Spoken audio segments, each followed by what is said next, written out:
All right, ladies, I'm going to explain to you jet glue for your Pointe shoes. This is something that can help you get a lot of longevity out of your Pointe shoes, especially as they start to feel like they're going to give out on you and you want to get a little more use out of them while you're waiting for your new shoes to come in. I've used two different kinds before, actually. I'm not sure the exact differences. The Instant Jet does have a little thinner feel to it and absorbs pretty quickly, and I give this one about 24 hours to dry before I wear my shoes. The Super Jet, I give it 48 hours before I wear the shoes. And I have not seen any other types of super glue used in Pointe shoes except for jet glue. So I would not recommend other things. I would just go with these brands. You can get them off of Amazon, and one bottle should last a year or even two, depending on how often you jet glue. The shoe, when you first get the shoe, I would not break it in by cracking it or banging it against something, but I would put it on your feet and let your feet naturally break it in where it's supposed to go. But after a couple uses and after it just feels like it's getting a little soft, you can actually go ahead and jet glue right away, especially if you're someone who tends to wear your shoes out really quickly. If you do this right away, and then maybe in a month or two, as you start to feel the shoe go soft again, you do it again. And then you can repeat it as often as you need to get those last few weeks out of the shoe, depending on how much you're using it. I would say for the beginner Pointe dancers that it's important that you don't over jet glue it, because it'll make the shoe hard and stiff. Each time you put it back on, you will feel the difference, and you still want it to be able to be pliable and usable and look lovely on your feet. So it's kind of finding that perfect balance. If you get to the point where the shoe is actually completely broken and unusable, you could try to jet glue it, probably wouldn't do any harm. Just make sure that it actually gives you the stability you need in the right places and you don't injure yourself attempting to use a shoe that's worn out. So what I usually do is take the straps and get them out of the way. You can wrap them around the elastics and just hang it from somewhere. Actually, you can hang it from anywhere.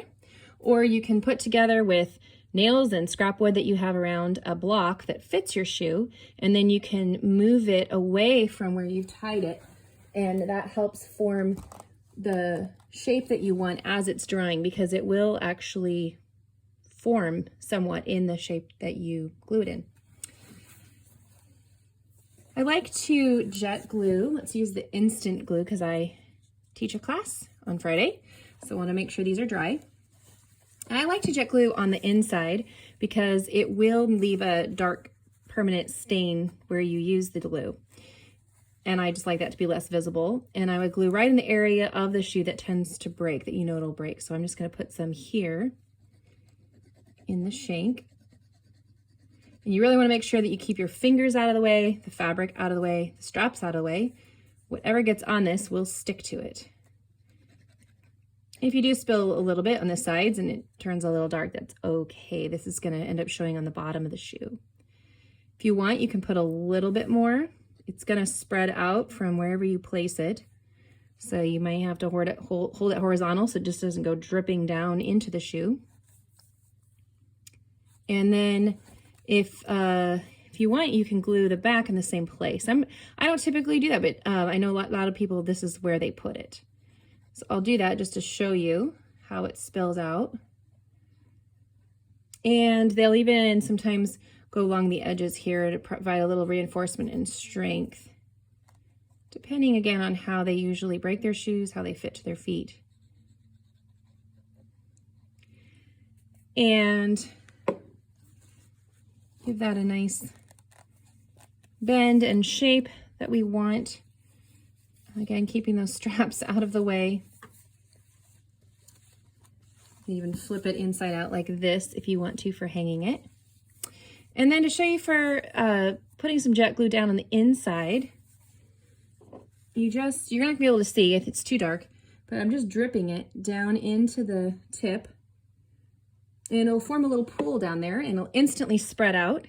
If you want to glue more of the tip, so I tend to break my shoes along here before I'll even break them here in the shank, depending on how hard I'm dancing. And if I one, I usually just glue this area, but for some of you, you get kind of soft in here and you feel like your foot is starting to roll over out of the front of your shoe. And I would go ahead and just try to jet glue the whole cup if that's the case from the inside. And you can do that by just doing kind of circumferential drops and just letting it spread its way up. You can put a second light coat if you want. If it does build up, it's going to make a little bit of a lip or film in there that might feel crowded on your toes. So I would only drip in what soaks up and not build an extra layer of glue in there. So that's it. We just hang it to dry. And we do the other shoe. So hopefully that helped, and I'm going to make a little video for you next about how to dance at home on slippery surfaces in your Pointe shoes during these COVID times. All right, thanks guys.